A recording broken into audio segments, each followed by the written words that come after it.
Hello, special ones. I hope you all doing well today.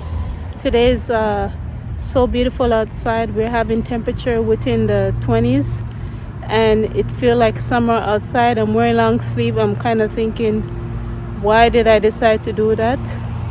Because I can really feel the heat, but I'm enjoying every moment of it because I know the cold weather is going to come in soon. So today I am going to show you guys how I make kimchi. Stay tuned as I show you that process.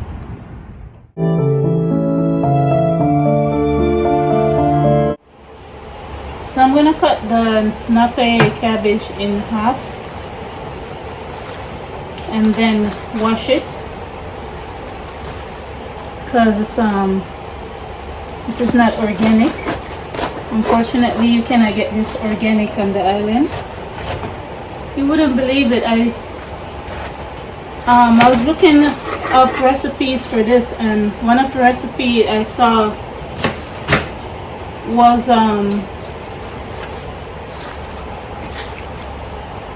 the recipe that I was trying to follow. I needed like 3 pounds of nape cabbage. So when I weighed this here, I realized that this is not 3 pounds and I needed more. So I went back to the grocery store to get more, and they didn't have any more. So that's why I decided to add these Chinese pear. I believe they're Chinese pear, and they don't normally sell this in a grocery store.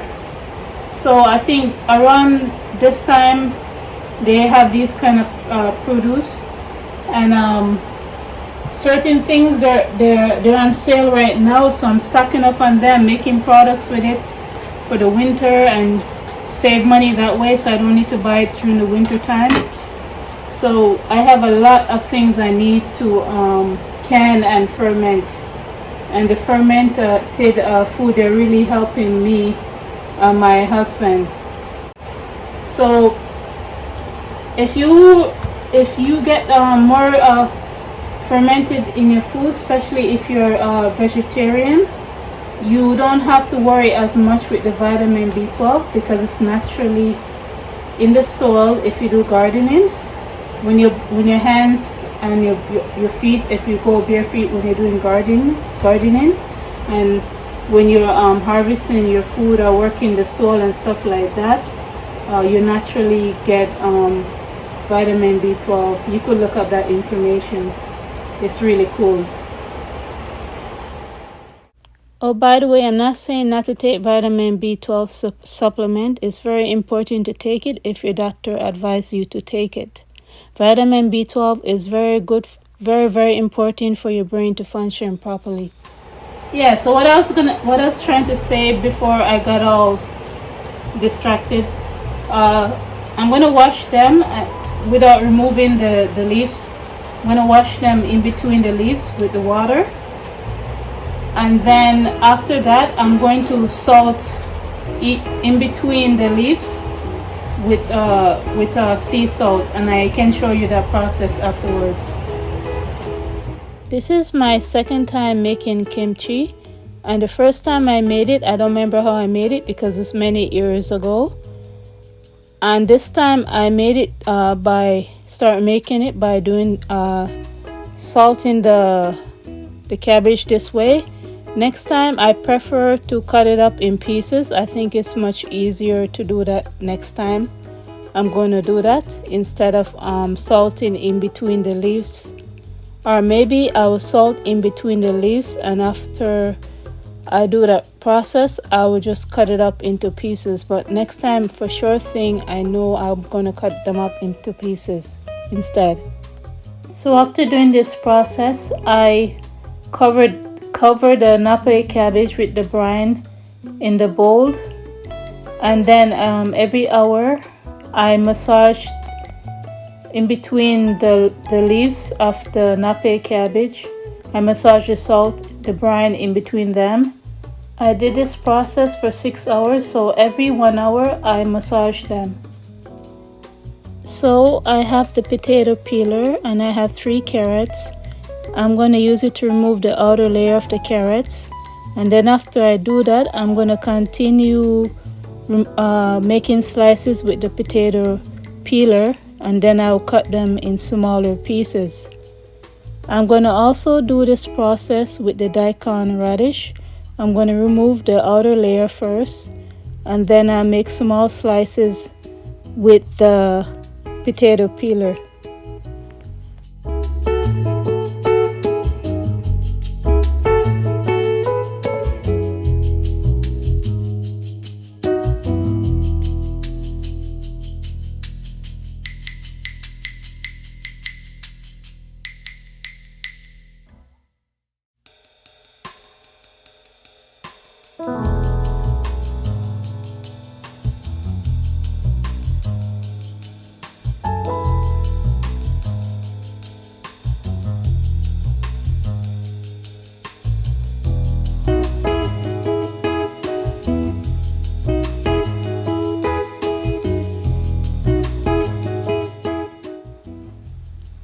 So after doing that process, I realized that it's getting too hard to use the potato slicer, so I just started to do that with the knife instead.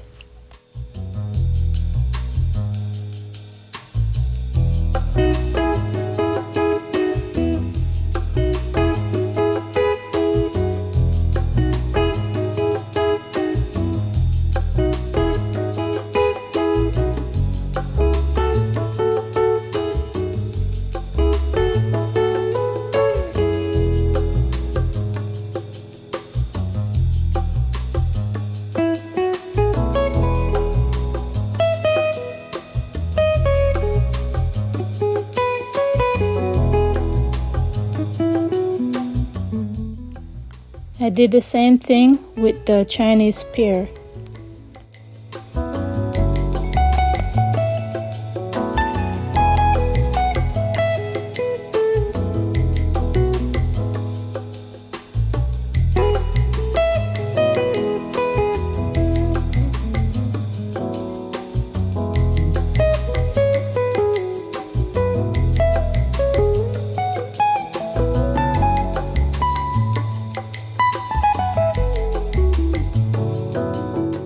Unfortunately, I lost the clip of me rinsing off the brine a little bit.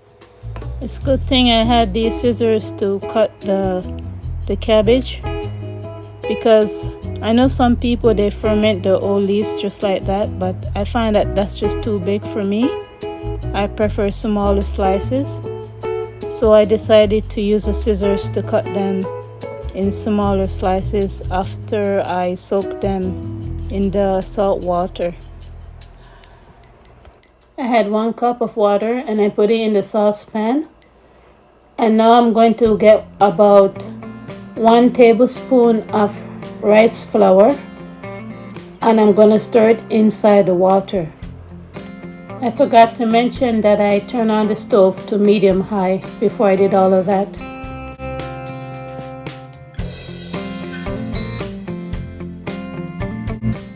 I am going to keep doing this until the mixture of the water gets thickened a bit. Then I will turn off the stove.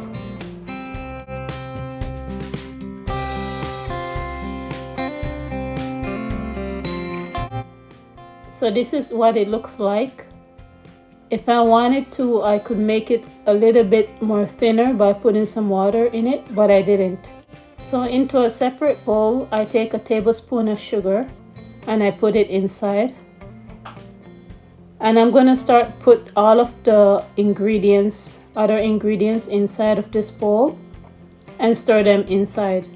Oh, by the way, I put the rice paste also in this mixture. I put about 2 tablespoons of fish sauce. This recipe also calls for me to put about 2 tablespoons of shrimp fermented paste, but I don't eat shrimp, so I didn't put that.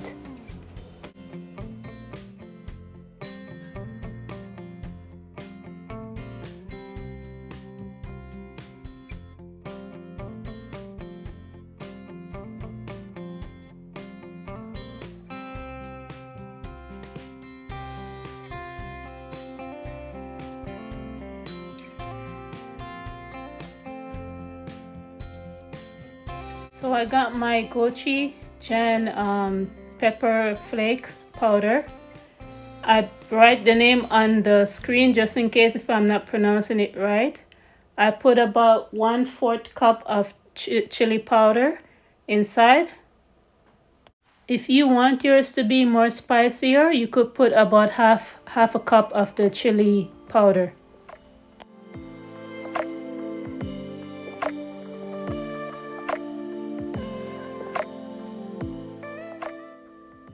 So this is what it looks like after I've been stirring it for a while. It kind of look pretty actually. So now I'm putting on my plastic gloves to protect my hands from the chili powder.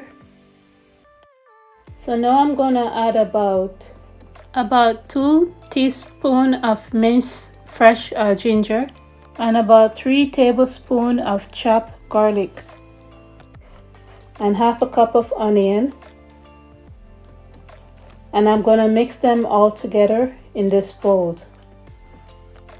I also put about 1.5 cup of green onions, the green top part of the onions.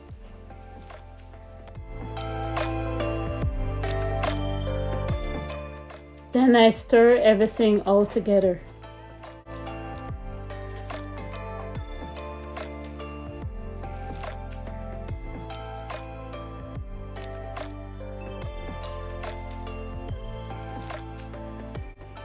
So now I'm gonna add everything that is in the silver bowl, which is the Chinese pear and the daikon and the carrots.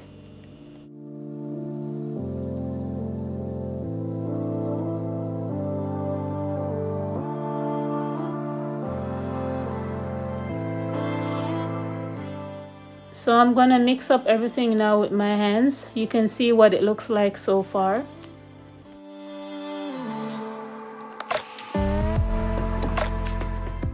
And now I'm gonna add the nape cabbage also inside.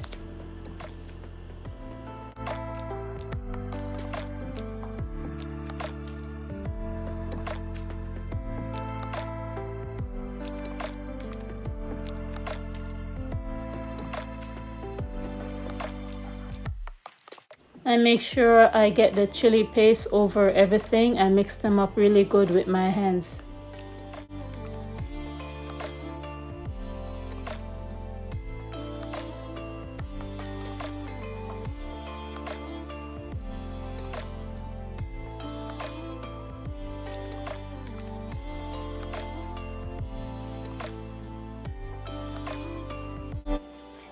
So afterwards I decided I needed more water, so I put about 2 tablespoons of water in with everything and I mix them up.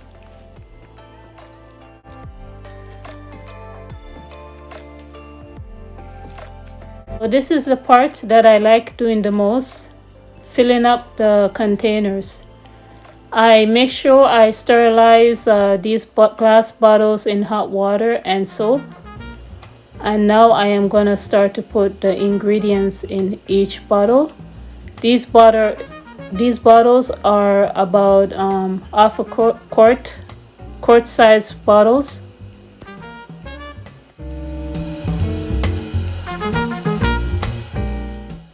I'm using the funnel to put them inside.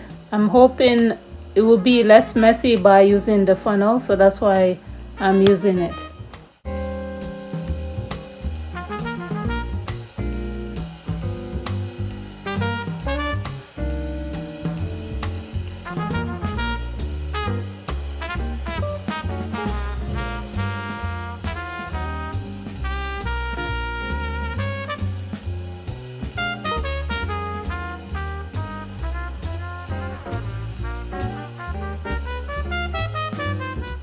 So after I fill it part way, I use this spatula to push them down, and I'm going to try to put more inside this bottle.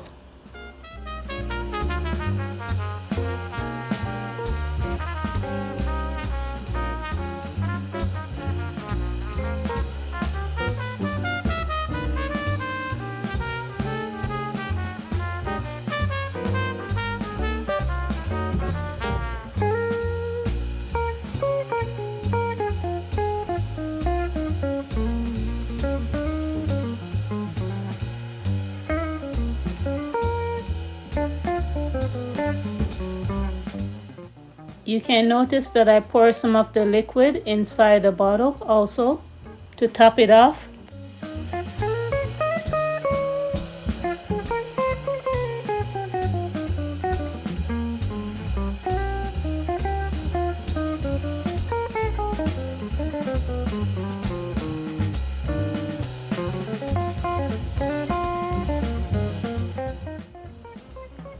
Well, that was a messy process, but I can tell you it was worth it. I made sure I wiped down the bottles with the paper towel as much as possible. And this is what the finished product looked like. As you can see, the bottle at the side, at the end, it was less ingredients that I had, leftover ingredients that I had, that I fill it up with the extra water that was in the bowl. And actually, that actually came out tasting even more different from the kimchi actually. So with the extra kimchi brine, I filled the bottle with more bottled water inside with the leftover extra ingredients, and it came out tasting really nice.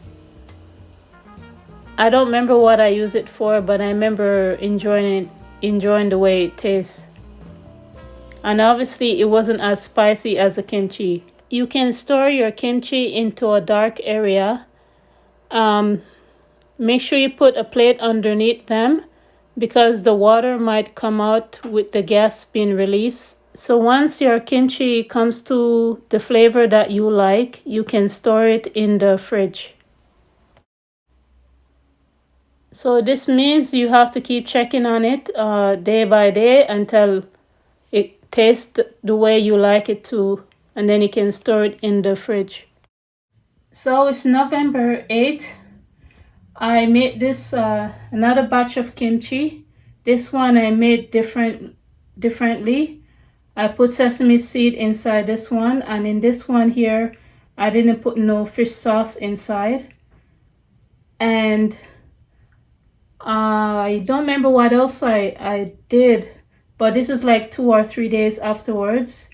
Some of the brine that was in this one, it spilled out, so I stored extra kimchi brine in the fridge. I'm gonna top it off. I also put about 3 sheets of nori sushi sheet also inside the kimchi.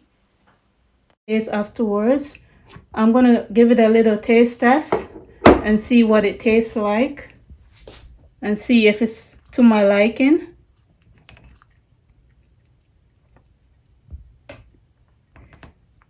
Well, that one dropped on the floor.